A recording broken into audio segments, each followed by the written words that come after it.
Eagles. My name is Charlie. And my name is Saeed. Here are your announcements for the week. The Winter Dance is coming up. The theme is Snowball, and tickets are being sold for $15 starting on the 27th. Guest passes are available now. Charlie, what are you grateful for? I'd have to say I'm grateful for my family, my life, and the long break we have. That's awesome. Me too. I hope everyone has a great Thanksgiving and an awesome break. Now to Savea for more on trash around campus. I'm Savea Allison with El Camino Media, and last year there was a really big problem with trash at El Camino. Although the problem is getting solved, there's still issues with trash. Hall monitor Trey Thomas addresses how bad the situation was last year for the school. Last year was pretty bad, to where we had to rope off sections during lunch to keep kids from eating there because they weren't picking up after themselves. Even the students of El Camino have found incredibly absurd things at our campus.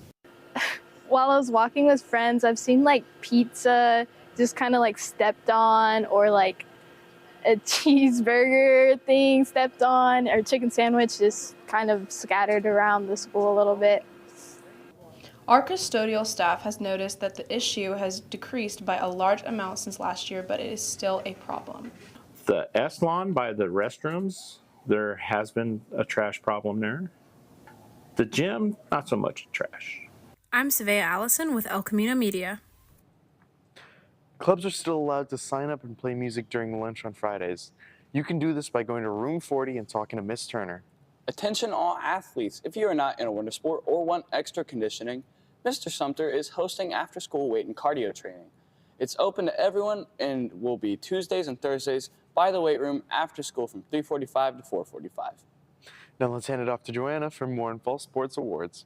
This year's Fall Sports Awards night took place in the cafeteria last week on Tuesday the 7th and gave fall sports coaches a chance to award their outstanding athletes. This is the first Fall Sports Awards night to happen in 5 years. So this year, when Stephanie Sailors, our new athletic director, took up that role, she wanted to bring it back.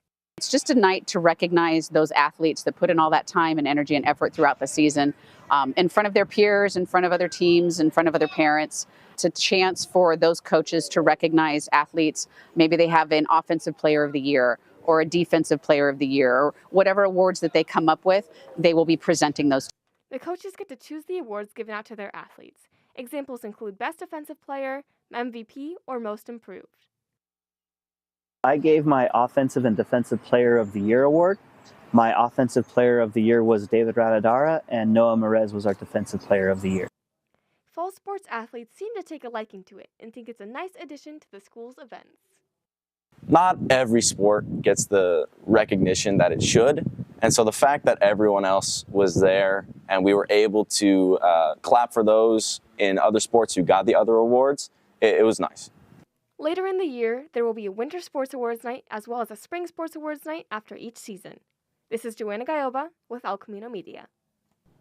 Speaking of the Fall Sports Awards, let's go to Reed for more on sports.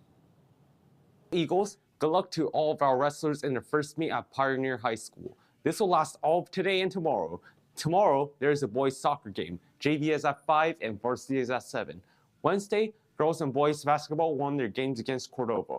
Way to start out strong. If you enjoy soccer, 6v6 indoor soccer intramurals are starting up and sign-ups ended yesterday. So if you're going to spectate the games, the gyms must be kept clean and trash or else the games will not be played.